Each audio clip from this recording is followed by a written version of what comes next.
Definitely not the starters. You're on the End of the Bench podcast from 100.7 The Score.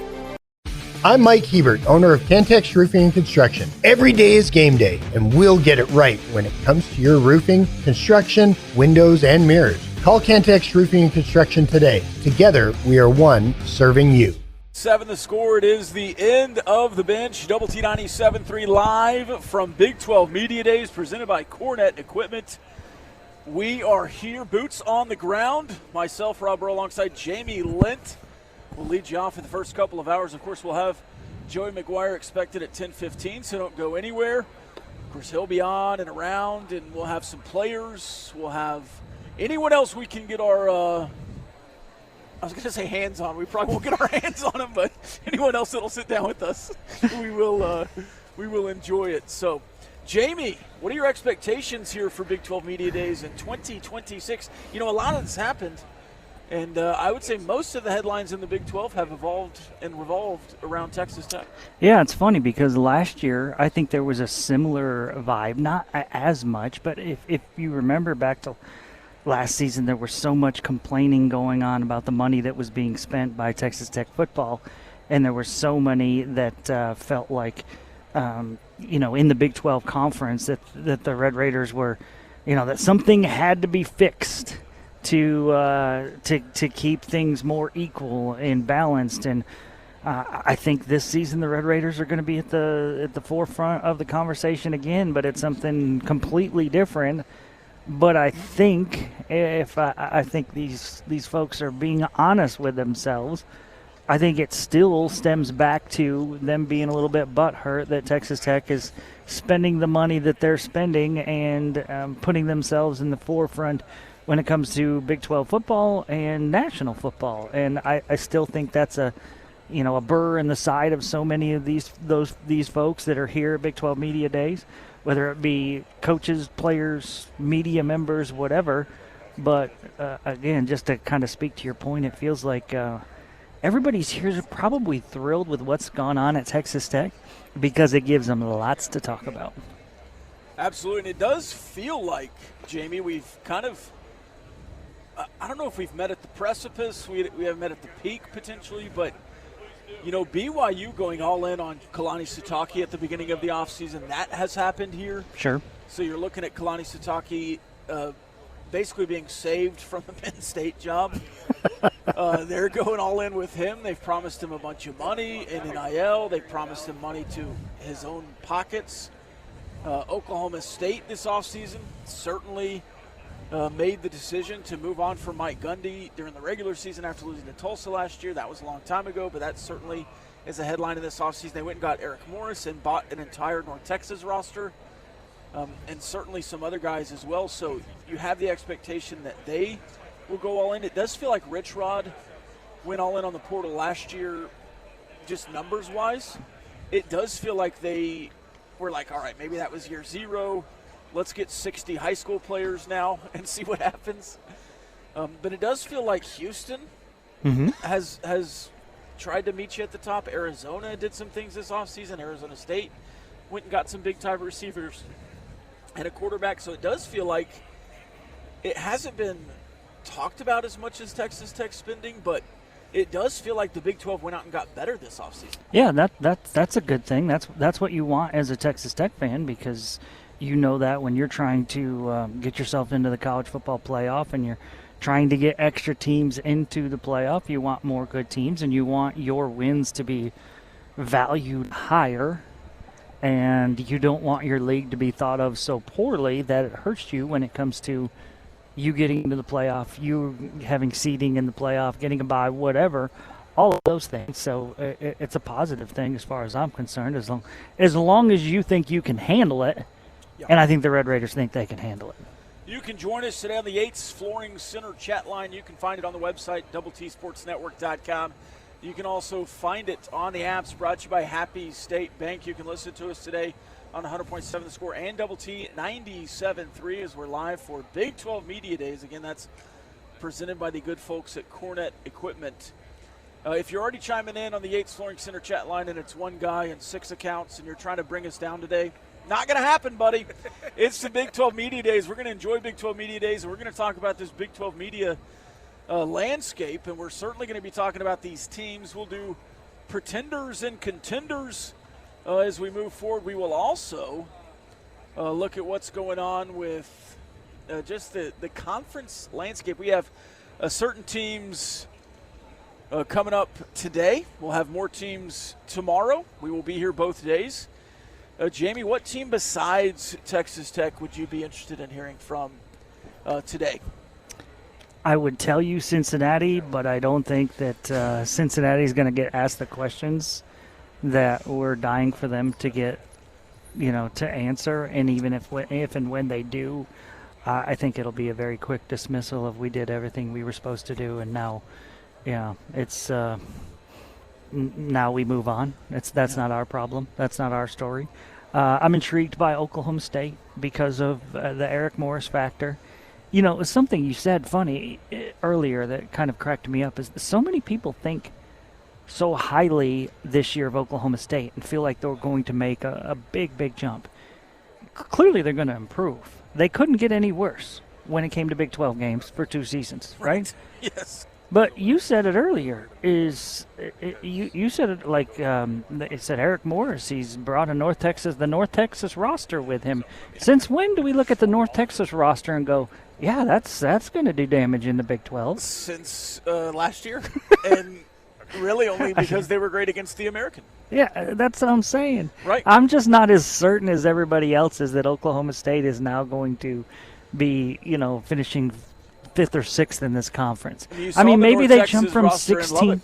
Yeah, maybe they jump from 16 to 12 or 10, maybe, but I don't know. And I think clearly they've brought in some really quality pieces. I just don't know that that's going to be enough.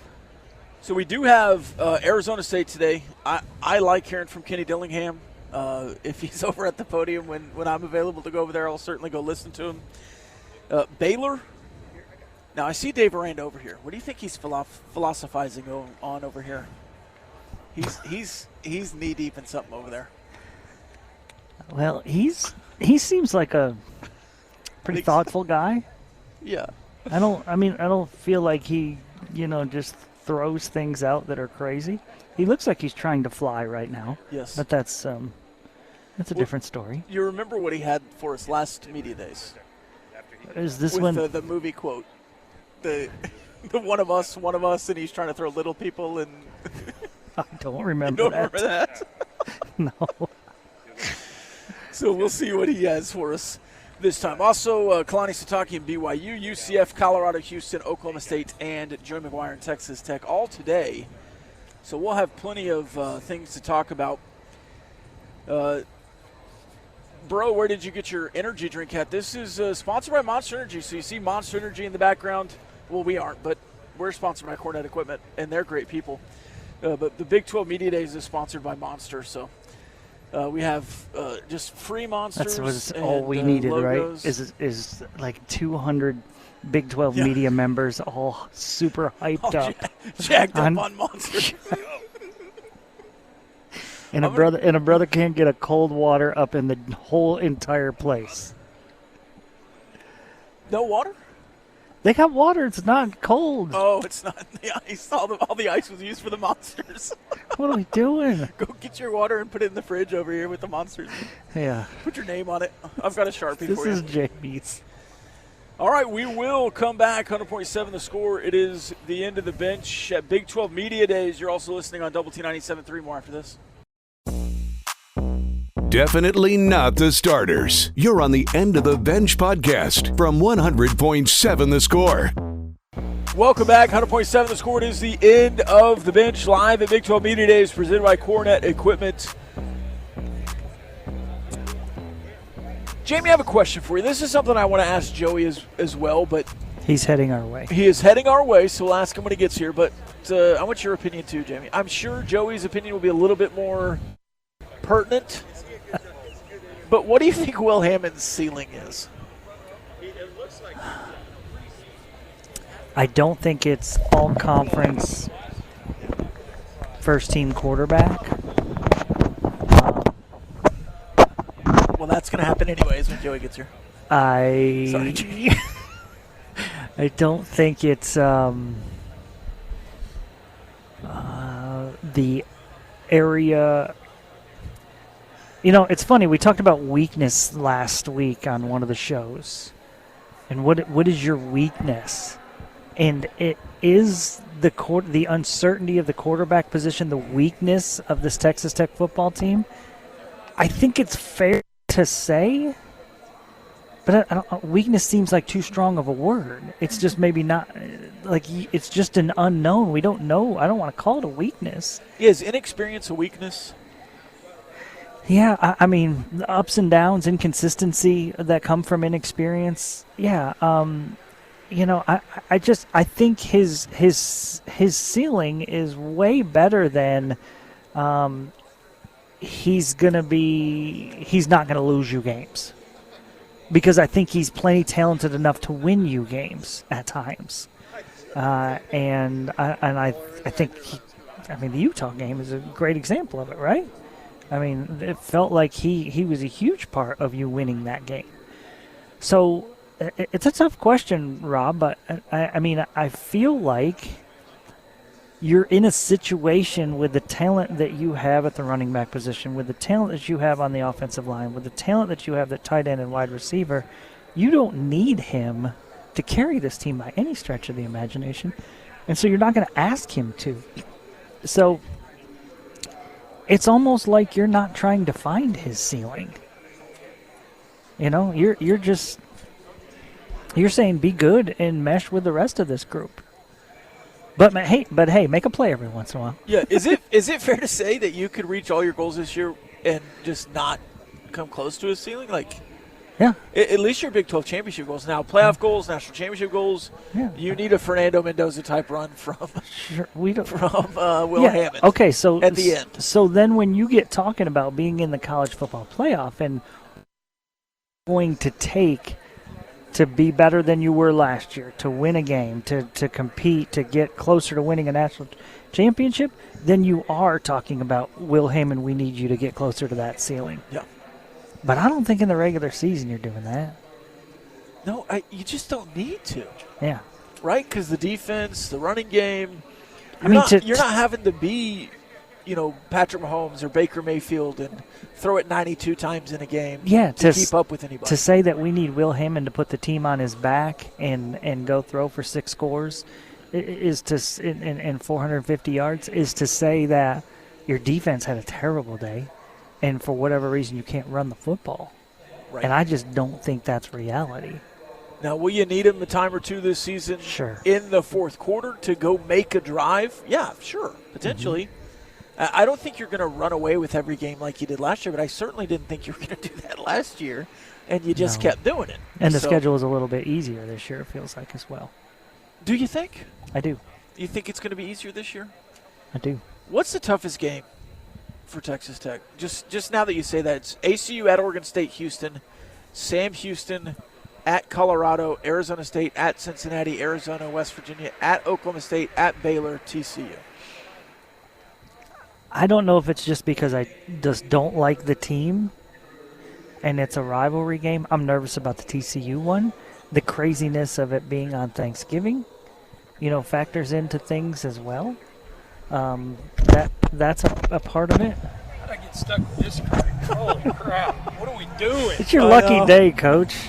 What's up, boys? How you doing? Good, man. Let me get you to get your mouthpiece Thank you. There. Coach, how you doing? Good. Good to see you guys. Good to see you as well. Looking good, man. Thank you, man. The jacket. I like this. HG Thrash, baby. Yeah. There you go. Sweet. Howard and Jeremy taking care of me. That's good. That's Even good. put the double T in the. Oh, yeah. There we go. Man, that is nice. That is looking fresh. Yes. Okay. Pretty uneventful offseason for you, Joey, as you get in. Hey, how does it feel to be so nationally relevant that anything you say is clipped and quoted and written about? Because it feels like, we have a bit that we do. It's all about Texas Tech. Well, it has really certainly felt all about Texas Tech and Joey McGuire this offseason. Is anything you say is national relevant? It's crazy. I was at the Houston Touchdown Club, and And I was making a statement, we're going through, and I'm talking to Red Raiders, and so I'm trying to explain exactly what's going on. And they used a clip, of course, against, and it was like a 30-second clip, and what was crazy was a 30-second clip of a guy that 2 weeks before, Mr. Paul, from the favorite of the SEC, and him and his buddy Lane Kiffin, they always get into it. But he, 2 weeks before, made a big point of that Brendan Sorsby should be able to play, and then 2 weeks later using a clip against us, And so it's one of those deals. It was a hot topic, but what's crazy is anything Texas Tech right now is a hot topic. I mean, it's not just our football team, it's our softball team, and you saw that. I thought Glasgow did a great job of saying, hey, look, if you want us to paint us as a villain, then we'll play the villain. But, I think right now it really is anything that's said Texas Tech-wise, people are trying to use it against us. So along those same lines, Coach, do you feel like your team has kind of embraced that role of, hey, we don't hate being the villain? Our team is we'll be ready to go. Shared success and shared adversity bring you closer. We've had some shared adversity, some real true adversity, these last few months. And our guys, whenever you go through stuff like that, you find out what kind of culture and what kind of foundation you have. And we've got a strong culture and a strong foundation. And, our guys are ready to play. I mean, they have a high belief in each other. On all three phases, we feel great, and it's showing up on all these preseason, rankings as far as player-wise. We get second year in a row. We've got the preseason defensive player of the year, and A.J. Holmes. And last year is Jacob Rodriguez, and so we will embrace and use this. And it's not going to be like, hey, we're going to go do this against anybody. But I will tell you this, when you kick the ball off, the Red Raiders are going to be ready to play. And some of the stuff that's being said about us, as Urban Meyers told me last year, a pissed off team is a good team. And our team's going to be pissed off whenever we line it up and get ready to play. I don't know if you're familiar with the cinematic masterpiece D2, the Mighty Ducks. Oh, yeah. They have the Bash Brothers in there. Yes. So maybe we get White and they're doing the Bash Brothers stuff. Me. There we go. I like that. And they are the Bash Brothers. Those two jokers, man, they're pretty special. That's I don't know. I just didn't know how much of into the cinema world you were. Love it. D2, the Mighty Ducks. Maybe we can play some clips on that one. What's Will Hammond's ceiling as we move into this year? Man, I'm really excited. We know this. I mean, we're talking to, a bunch of Red Raiders right now. We already know this. If Will Hammond doesn't get hurt, we go get a vet quarterback for the room, but, we had our starting quarterback in Will Hammond. I'm really excited. I think he will continue to get better and better and better every single week. I think it's important for us to put him in really good situations early as he grows, because he's still a young quarterback. Right. I could be wrong, but I think he's only started 3 games. Because I think his start was the bowl game against Arkansas, Arizona State, and Oklahoma State. He's played in a bunch of different games, but he's only started 3 games. So I think, the experience, he'll continue to get better. The great thing is he has a great cast around him. I feel like that we have the potential and the makeup to have our best offensive line that we've had. We've got 3 starters back. The running back room, I think, is the best in the country. Texas is the only running back room I think that you could compare it when you're talking about depth and talent. I think we have the best tight end room in the country, and you got real depth there. And we got a really deep wide receiver room and a lot of talent. So I think you got a lot of talent around him, and it allows him to grow. We've got to do a good job of putting him in good situations. How much better do you feel this year in another year with your 2 coordinators leading the charge?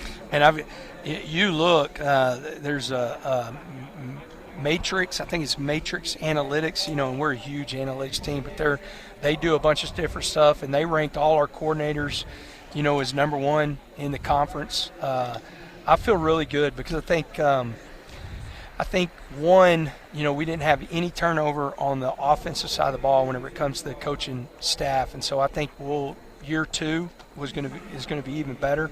Have a high belief in Mac and what he does, and then we had some turnover on the defensive side of the ball. We were lucky; we were added 2 really good coaches, Coach Smith and Coach Aubrey, and I think that staff is a strong staff. Shieldwood is an absolute machine.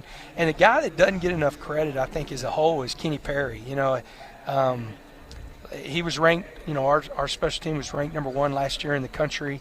We've had 14 block kicks in our 4 years at Texas Tech. And the other thing is Coach Perry does such a good job of bringing everybody together. Your special teams coach has to be the dude because he touches everybody in that locker room from the standpoint, most everybody besides your starting quarterback plays some kind of special teams, and so you've got to have a guy that can bring everybody together.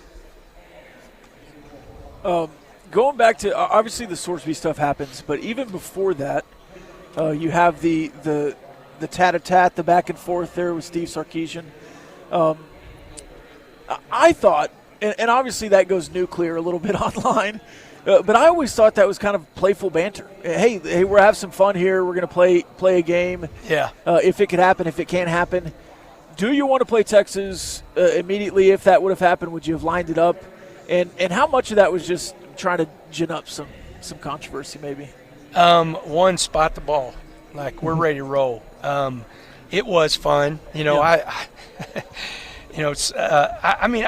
understand what Sark was saying, and some of it was just, kind of a back and forth. But there was a gentleman's agreement with ADs that we would continue to play, and they chose not to. And so, man, I grew up in the state. I was born in the state, and growing up in the Southwest Conference, whenever Texas Tech and Texas played, and Texas Tech and Texas A&M played, man, I just think those are great games. It's great for the state of Texas.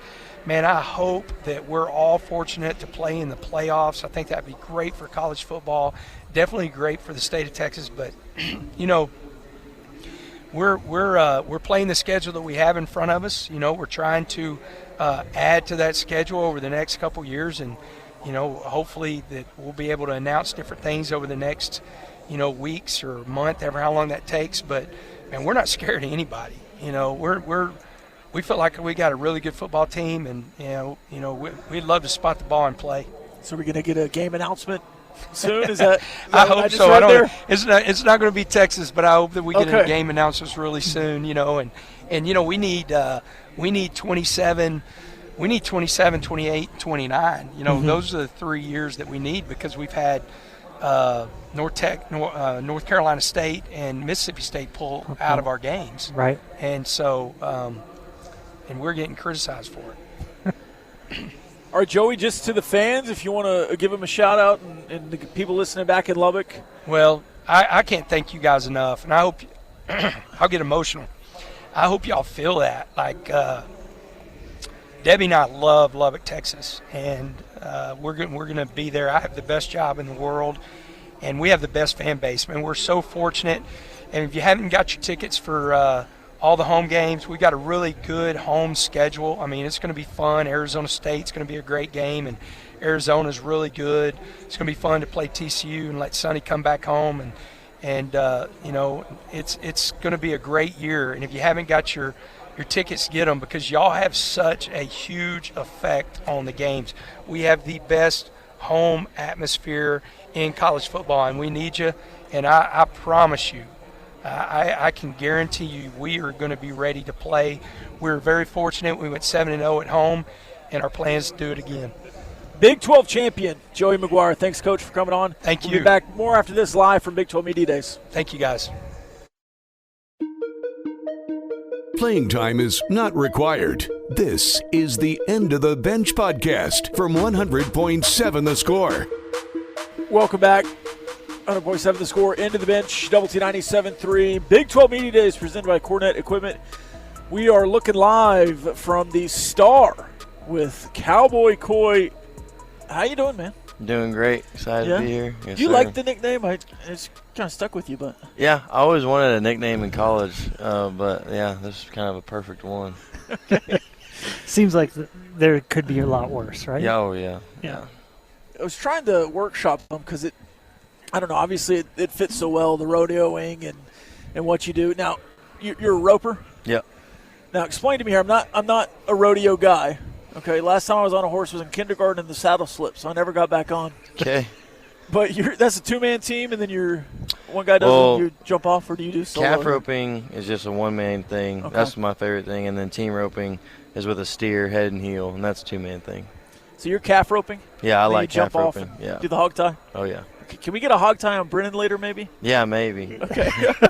Should have brought a lasso. We can do some roping. Maybe at Texas Tech Media Days we can get a rope. Maybe so. A lasso, is that what we call it? Yeah, rope. Okay. I call it rope. We'll get a rope. We'll hog tie Brennan at Texas Tech Media Days for you. Okay. Coy, just how excited are you and your teammates to kind of just get past the drama of the summer and just get to football? It's kind of just like anything else. Just like what McGuire says, what's next, And so it wasn't really too much drama for the team. We kind of just were like, if he stays and plays, and he stays and plays. If not, then let's go Will. So, yeah, it's not really a fact about the drama. Just like, hey, now we know who we are. Let's go win with what we got. So it's more about just being anxious for football, period. Yeah. No matter what happens in the summer. The main thing is football, and we're going to keep that the main thing. Yeah. Is it ever hard? You've been here a while, right? You've been here. This is your fifth season, and you're a redshirt senior. You stayed here. You had the loyalty to Joey McGuire and Texas Tech. Does it ever amaze you, maybe is the right word, that Texas Tech just nationally is as relevant as they are? As, growing up as a Texas Tech fan or seeing Texas Tech 10 years ago, just where you are now, because you're in every headline. Yeah, it is. It is pretty crazy just to see how popular the name of Texas Tech football has gotten, especially from even my first 2 years here. But within the team, it's kind of like we worked so hard. Like, there's a couple summers we worked so hard and we went 6-6, and you're like, what the heck? Like, we thought we were going to win the Big 12. And then now it's like kind of like coming to fruition. It's kind of just like, okay, we kind of expected this to happen, or at least the guys that have been here kind of expected it to happen. So you mentioned Will and just we know who we have now. Do you feel like you guys as a unit are maybe even more, kind of have Will's back now, because there was so much talk about Sorsby, but knowing how talented Will is, you guys are behind him 100%? Oh, yeah, 100%. I mean, we throw every single day of the week, including Saturdays. I think the only day he doesn't throw is Sunday. But, yeah, we have his back throughout it all. He knows it, too. We all believe in him. I mean, the dude, the games he played in last year, I mean, he played great. Played like an elite quarterback. So we have no doubt that he can go and win us a national championship. What's up, man?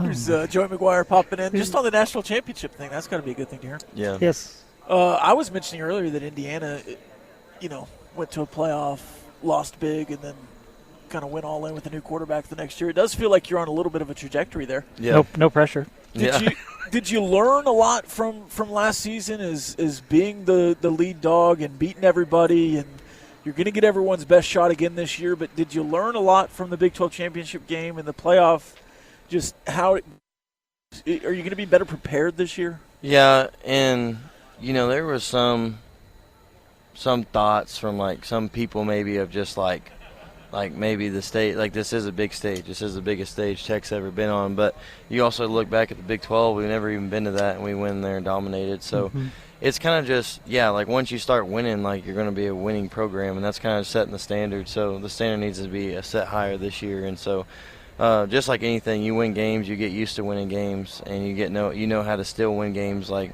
you don't relax, things like that. But, I feel like there's a lot of things we learned along the way, from technical standpoint to mental, everything along the way. Some new faces in that wide receiver room now. What can you tell the Tech fans about what they're getting in some of these new guys? Oh, it's going to be a fun year, dude. We have a really deep room. one guy goes out. I mean, we have a lot of people that can play at a high level. So, and then they're all good guys. I mean, they're all fun to watch. The camaraderie between the guys and the wide receiver room is probably one of the closest on the team. Awesome. I think it was Joey or maybe even Max said you're going to be one of the guys playing inside and outside. Yes. Do you like that versatility? I do, especially in this offense. Leftwich runs a good offense. It just keeps defenses guessing. So it helps me out and it helps the team out if you can play multiple positions. And especially going to your last year and you're already talking to scouts like that, and they see that you play multiple positions, that can help you out too. It does feel like you have you've set your floor at 600 yards. It seems like you're just a guy that is a producer. Well, what's the ceiling here for Coy Eakin in his final season? The ceiling's over 1,000. I mean, always want to be over 1,000. That's the goal. So there's a lot of the hard thing about receiver. There's a lot of the right things that have to go right in order for you to get the ball. Sure. That we can't really control much. So you have to go in the season just controlling what you can control, and then when you get the ball thrown to you, do the most with it. When it comes to the schedule that you guys have for this upcoming season, is there one game or two games that you kind of have circled that you're really excited about? Not really, just September 5th. I'm ready for the season to start. It's been a while. If you could set up a pod for the Big 12 that Texas Tech could play every year, who are three schools that you would want on the schedule every single season? That's a hard question. I'd probably take TCU. I want to play them every single year. I'd want to take, probably Arizona State and Baylor. I'd probably play those three every single year. Well, that's a pretty good year then for you because you get them all Yeah. three this year. Yeah. I guess I have one more question if you don't, Jamie. Go ahead. AT&T Stadium, it's like a home away from home for you. It just seems like every time you play there you score. High school, college. Yeah. Cotton Bowl. Would that be kind of a dream scenario for the final year of Coy Eakin to go Big 12 championship, Cotton Bowl, the playoffs? Wouldn't that just be a great send-off? Oh, yeah, it would. And it's kind of weird how things in my life and everyone else's life kind of works like that. God never really knows what your path is, and it kind of just all kind of like, that all lined out a little bit weird, So that'd be really cool if that happened. And then obviously if you do play in a national championship, it'd be in Vegas. Right. That also seems that'd be pretty legit. Yeah, to be in Vegas for national championship. Be a good does time. seem like it'd be kind of maybe some headlines around Texas Tech and that as well. Yeah, I can see how that goes. Yeah. All right, Coy. I guess Will Hammond, the offense. Do you have an expectation it'll be better than last year? That's always the goal. To outdo what you did the year before, and so if everything goes plan, we all stay healthy, it's time to go and be better than the team we were last year. All right, that's Coy Eakin from the Big 12 champion, defending, reigning opportunity there, Red Raiders senior wide receiver. Thanks for joining us. Sir. We'll have some opportunity to maybe talk to you again in about a month or a couple of weeks. Live from Big 12 Media Days, we roll on here, brought to you by Cornet Equipment on 100.7 The Score and Double T 97.3. Playing time is not required. This is the End of the Bench podcast from 100.7 The Score. Back here from Frisco, it is our Media Days coverage, 100.7 The Score, Double T 97.3, YouTube, Fox 34 News Now, wherever you're watching or listening. Jamie Lent to my left, I'm Choice Woodman, and we are glad to be joined by another Red Raider here, yes, Brice sir. Pollock. Yes, sir. Well, I got the name right? Yes, sir. Okay. Perfect pronunciation. Okay, good. I practiced in the mirror this morning. Okay. So, Brice Pollock, DB for Texas Tech, and a pretty highly decorated DB. Mm-hmm. You were the Big 12 leader in interceptions a year ago. Right. And now we see all these preseason lists, some All-American lists, all Big 12. You've got all sorts of honors. What's that like? It means a lot, it do, because I'm finally getting the recognition I deserve. I feel like I wasn't getting that at my previous school. So, Texas Tech has definitely taken me to a different level, but it doesn't mean anything unless I, come out and do it again this year. So, what I mean? Bryce, not just you, but your team and your defensive unit as a whole, just fantastic a season ago. How do you guys follow up with that with a bunch of different new pieces this year?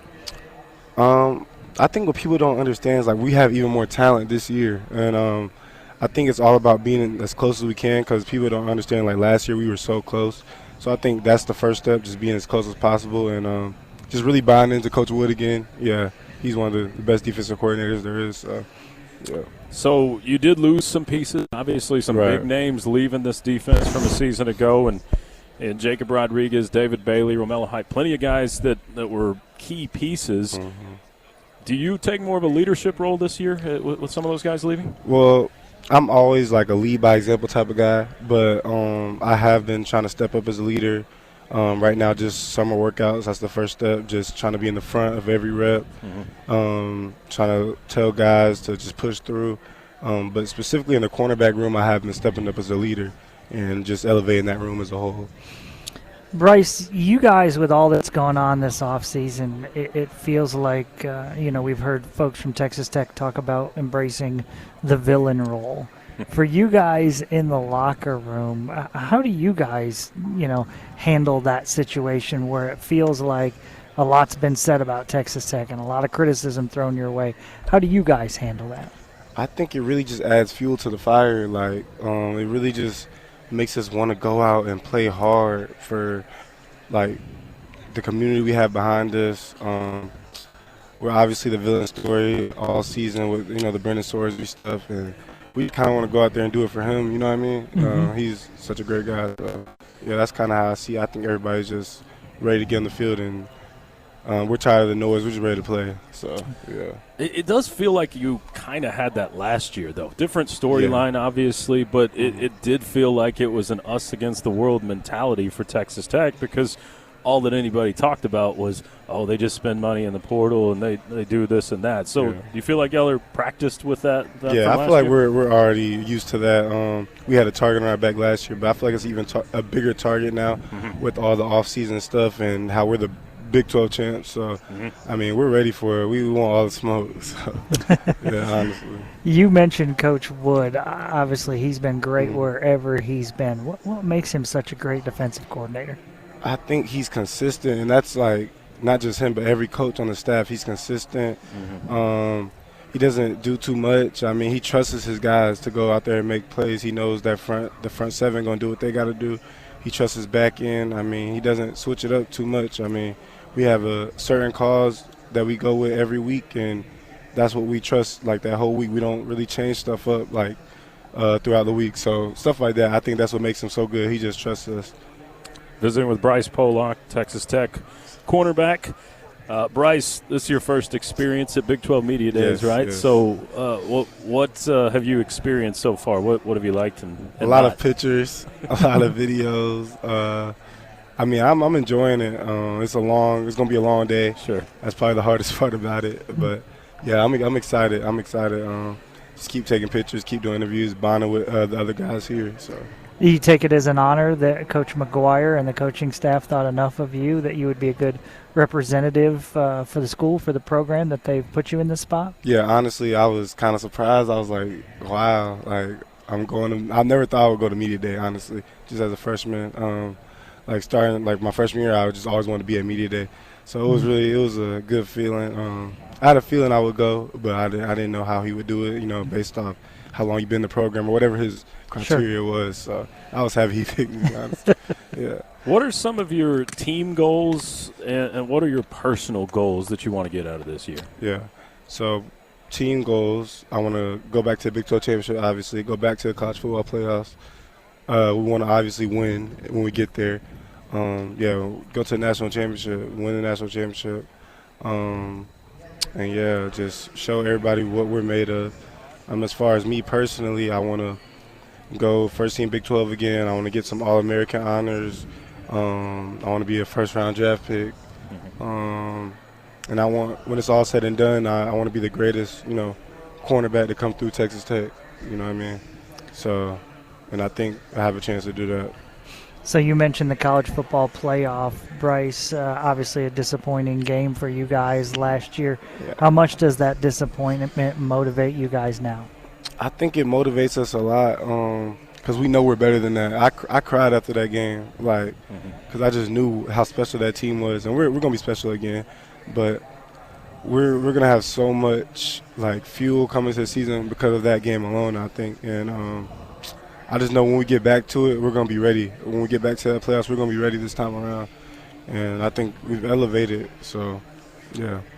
All right, maybe a couple fine questions here. What is something about Brice Pollock that the world doesn't know? Yeah, I would say like I go to the movie theaters every week. Like, okay, that's kind of, I feel like people don't do that. Like, I go, if there's a new movie, me and my girlfriend going to see it like every week. That's like something we do. We just looking for new movies. I feel like that's something people don't know about me. You got a genre that you like the most? Like mystery. Like we're trying to figure out who did something. Like, you know what I mean? So yeah, I would say that. What's your funnest part about being a Red Raider football player? Funnest? The fact that I get to use that facility every day. That facility is crazy. And then like just the fans. I could be walking in the gas station and just someone noticed me or something like that. It's cool. Or they see I got football stuff on. You know, they show love. I don't feel like it's any hate or animosity out here. So I like that a lot. What do you miss about the Southeast? Southeast. So like you're Mississippi from State? Georgia, yeah, Mississippi Georgia. State, right? Okay. So what do you miss about that you don't have in Lubbock? Just my family, obviously. Okay. I don't have my family out here. But besides that, I mean, Lubbock has treated me well. I feel at home here. I really do. But yeah, that's about it. The heat is the same. The weather is still hot. Yeah. But yeah, that's about it. Just my family. But they get out here as much as they can. So Brice, we really appreciate the time, man. Yes, sir. We're rooting for you this year, and we'll talk to you down the road. Sir, I appreciate you, Chris. Choice. Sorry. All good. Good to meet you, Brice. Yes, sir. Thank you. This is the end of the bench portion of Big 12 Media Days here on 100.7 The Score and Double T 97.3. We'll be back in a few moments. Playing time is not required. This is the End of the Bench podcast from 100.7 The Score. For those Kansas folks, Joyce. I don't think they're around till tomorrow, so I snuck a pocket knife in here, just letting you know, in case we need to drop one. Don't Can we admit do that tomorrow? as a Texas Tech fan. I'm not a Texas Tech fan when I'm sneaking pocket knives. I'm a Kansas fan, obviously. Okay. Can we do that tomorrow? Can I walk by there? You didn't get a pocket knife in here, did you really? Allegedly. I got a radio bag that I might need to use a pocket knife for. Can I drop a pocket knife by there? I don't want to lose this pocket knife, though. So yeah, I don't really want to lose this one. It's a good one. I want to walk by their coach and drop it tomorrow. We'll see if that goes over well. It would be pretty funny. Brennan can get a video of it. Be like, oh, sorry. If y'all have any videos or ideas y'all want to see, then just tell us on the Yates Flooring Center chat line. Jimmy posted, this was Brett Yormark's response when he was asked if he supported Texas Tech throughout the Brendan Sorsby situation. He said, today is not the time to address that issue. Today is about celebrating upcoming football season and celebrating our 16 schools. I do believe Yormark stated something like, we're not going to answer questions about Brendan Sorsby up front. And there were still a couple asked, like they're always are. I don't have a problem with that. I don't either. Because I feel like it should be about the student athletes that are here and the student athletes that are going to be competing this year.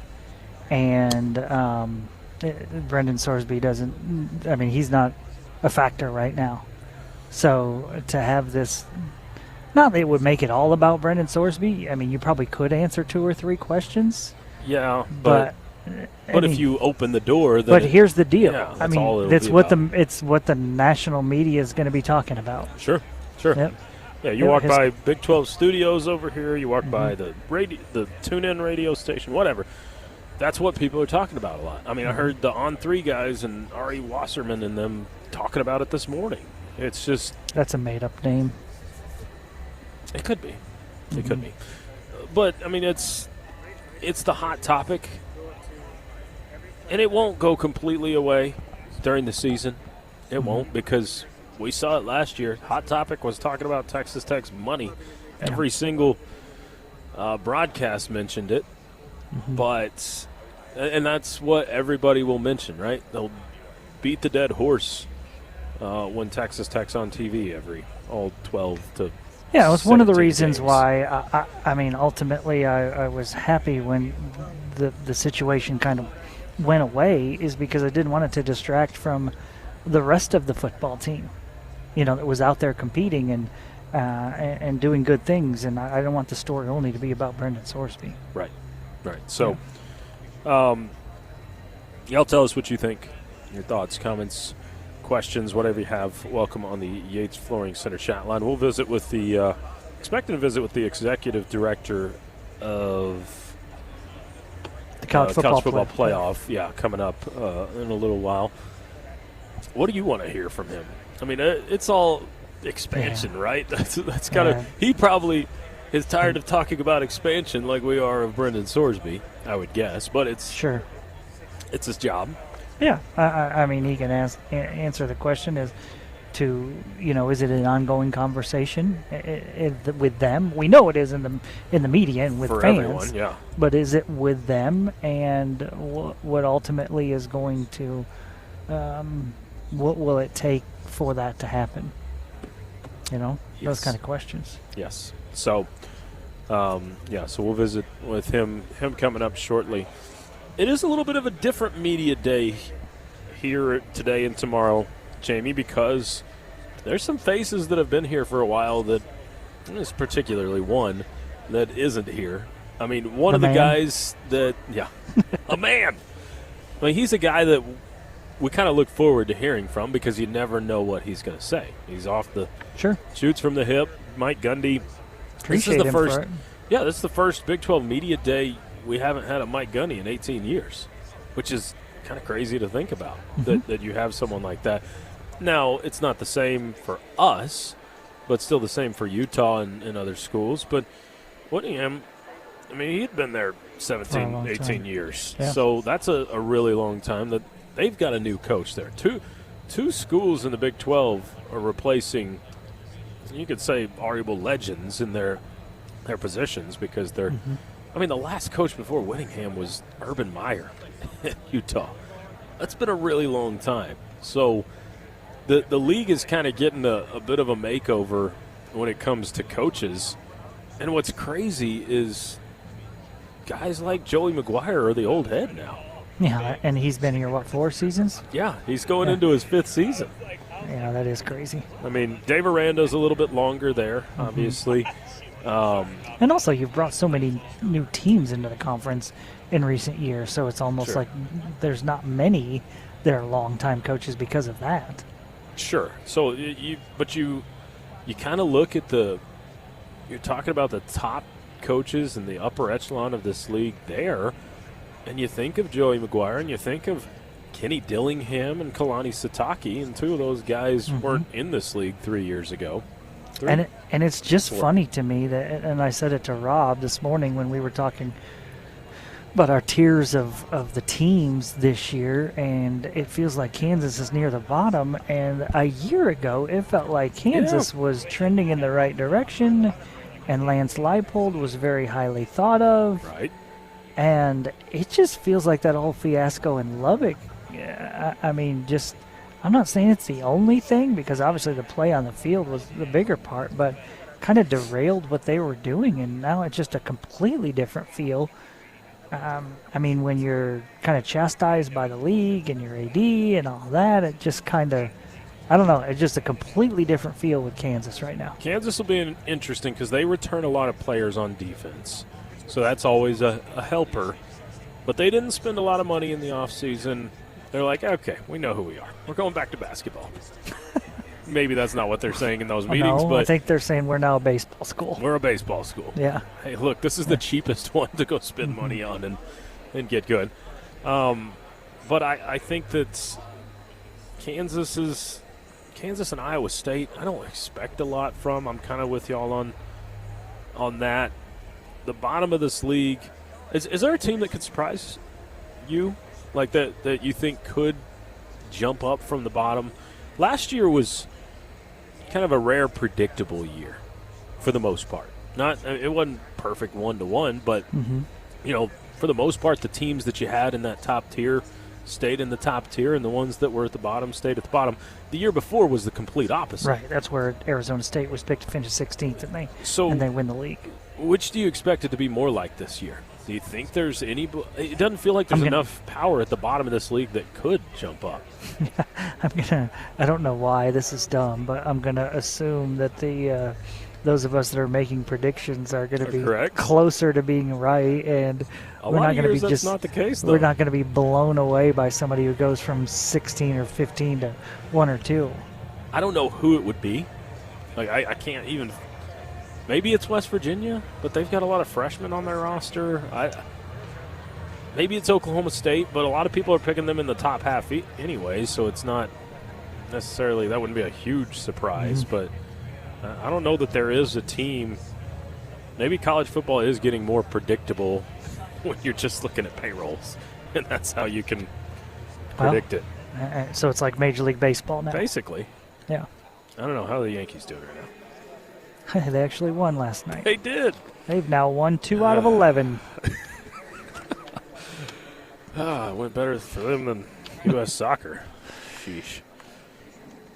This is the end of the bench portion of our coverage at Big 12 Media Days presented by Cornette Equipment. This has been the End of the Bench podcast from 100.7 The Score. Go to 107thescore.com for more from the Double T Sports Network.